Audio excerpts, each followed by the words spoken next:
Good morning, everyone. Happy Friday.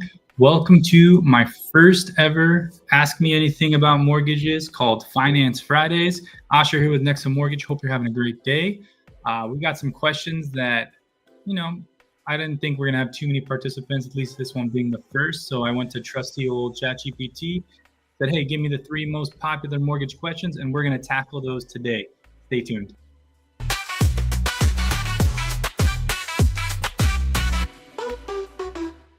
It's Finance Friday, I sure in the spot, talking loans, home deals, giving all I got. Rates, hacks, facts, yeah, we keep it real. From first homes to refis, helping you seal the deal.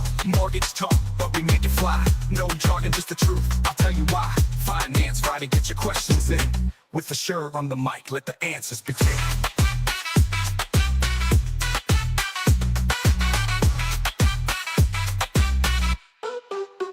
Let's break it down. Cool. Well, thank you guys. I'm excited for this. So we're just going to dive right in. And if there are any viewers out there, please ask any questions you might have. I do have comments up. I'm still trying to get the hang of this whole live stream thing, but I should be able to see comments as they come through, no matter where you're watching me right now.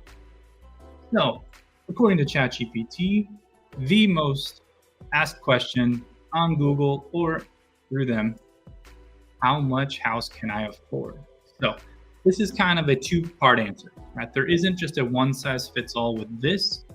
There's 2 ways to think about it. There's how much you can afford according to the bank, and how much can you afford according to your actual budget and what is actually coming in, right? Typically, and I know this isn't, we're going to talk in loose general terms on this, the bank's going to allow you to afford up to half of whatever you bring home. So if you make $120,000 a year, $10,000 a month, the bank doesn't want you to spend more than $5,000 a month, right? That could be with cars, with payments, with mortgage payments, with credit cards, with any student loans. All your debt can't be more than half, right? Half of whatever your total take home or your total pay is every single month. That being said, just because you might make $120,000 a year, you're not really depositing $120,000 into the bank every year, right? You got taxes. You might have health insurance plans that get taken out. Maybe there's some investments that get taken out. So your actual take-home pay is significantly lower.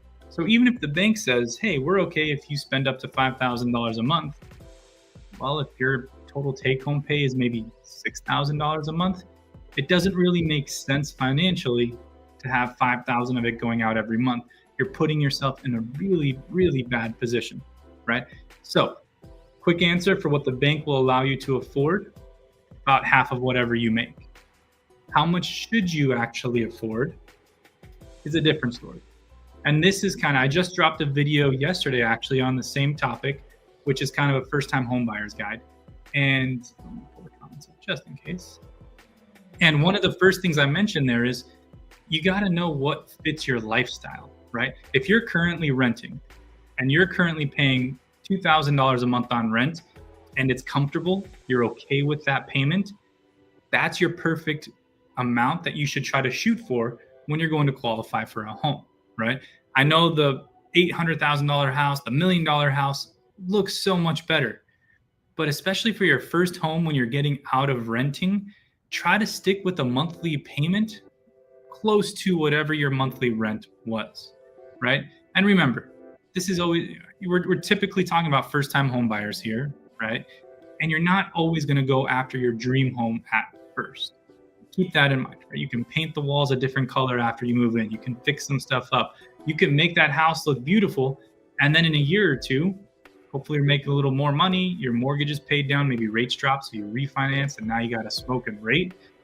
Now you can go buy a dream home, right? You can now step up, and then you can use that either to sell and make some money, or keep it and rent it out and have some income coming in as time goes on. So how much home can you afford?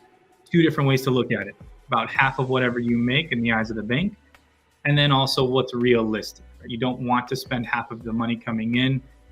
You're going to spread yourself too thin. So that is question number 1, according to ChatGPT. And remember, we kept it vague. Different programs have different guidelines.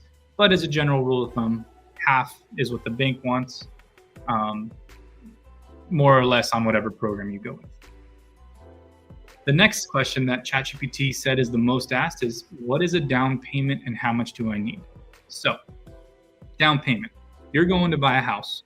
The house is, let's say, $300,000. I don't know about you. I don't have $300,000 in the bank. I'd like to, but I don't.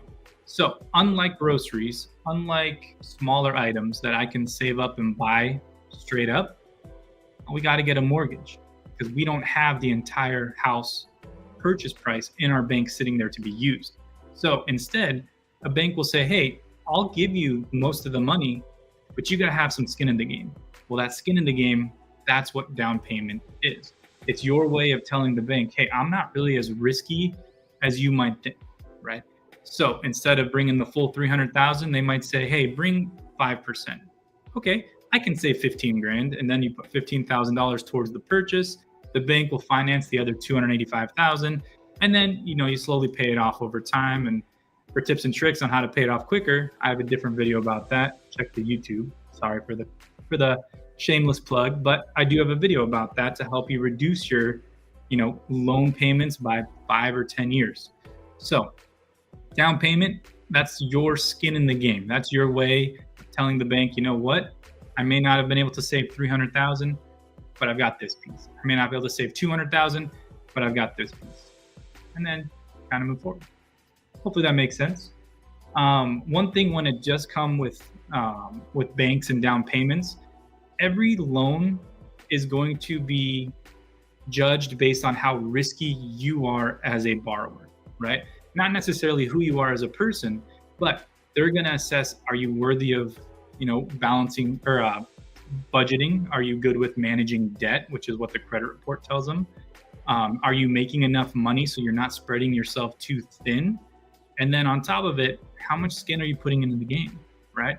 And the less risky you are to a bank, the better your rate will be. So keep that in mind. And making yourself less risky could be as simple as increasing your credit score or buying a house that's a little bit cheaper because it's easier on the budget, or make sure you're paying your credit cards on time. So I know that was a little bit more than just what a down payment is, but it's good information, I feel.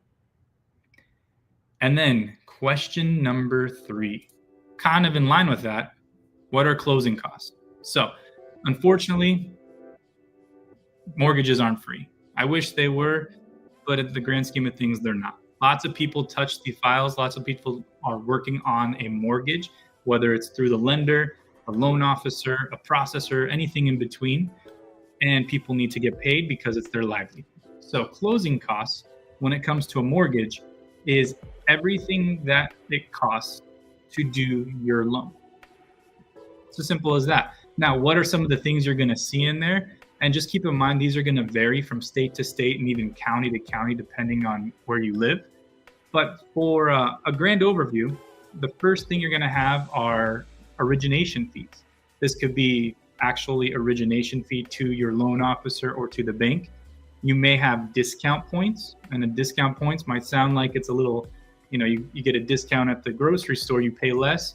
In this case, a discount point is you saying, hey, I'm going to pay a little bit more to get a slightly better rate. So that is a closing cost. So we have discount points, origination fees. Some banks, not as often these days, but they might charge an application fee. If you go somewhere and you see an application fee on their fee sheet, turn around and walk out that door. But I have seen it on other loan estimates before. Some of the other fees you'll see are credit report fees, appraisal fees. You'll have some tax related fees. You'll have some different certifications. If you're buying in a condo, there might be what's called condo questionnaire, where the bank just makes sure that the condo is squared away and there's nothing risky, right? Everything's about risk. Nothing risky about that complex. You'll have title fees, right? Title is that third party that essentially manages all the money. You give your down payment to title and they hold on to it, so that way the seller can't just run off with your money and then you're out that initial deposit, the earnest money deposit. But their job is to kind of coordinate everything the uninterested third party, and they're talking to the bank, they're talking to the seller, they're talking to the buyer, the realtors, and they're kind of the ones at the center of it all. But that costs money. And then we'll have maybe some other HOA type fees. There might be some county tax stamps or transfer taxes depending on where you live.